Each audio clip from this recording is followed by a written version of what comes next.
Monkeys, punks, raising. Three words which often are not combined, or at least not in any way which is savoury. However, Raise Monkey Punk is a new website which is designed to change all that. A website which combines science fiction, fantasy and horror short fiction with monkeys as a force for good. Raise Monkey Punk is the brainchild of American genre fiction genius Tim Pratt, a man who threw the idea out on Twitter, where it was rapidly picked up and converted into a website. The website's concept is simple.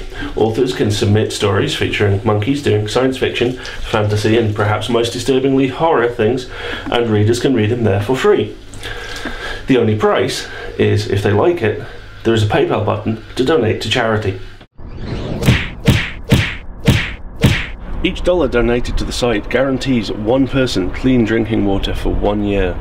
However you cut it, that's a pretty amazing act of charity, especially as all you have to do is go there, read a short story about a monkey, probably in a spacesuit, maybe holding a sword, maybe a chainsaw, perhaps even an undead zombie monkey in a spacesuit wielding a chainsaw, and then donate.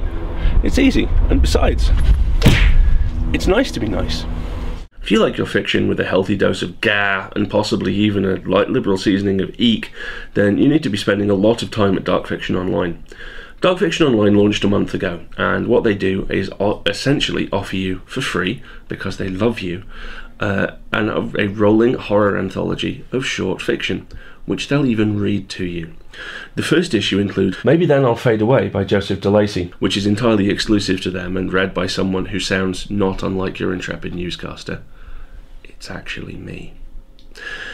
Pumpkin Night by Gary McMahon.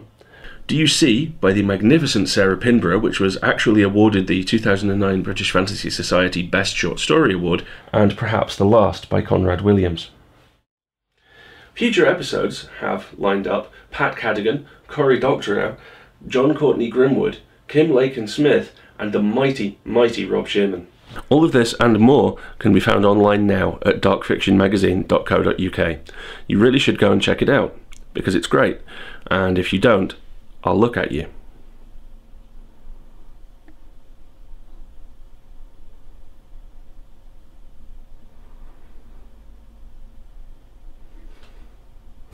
Oh hello, I'm Cthulhu.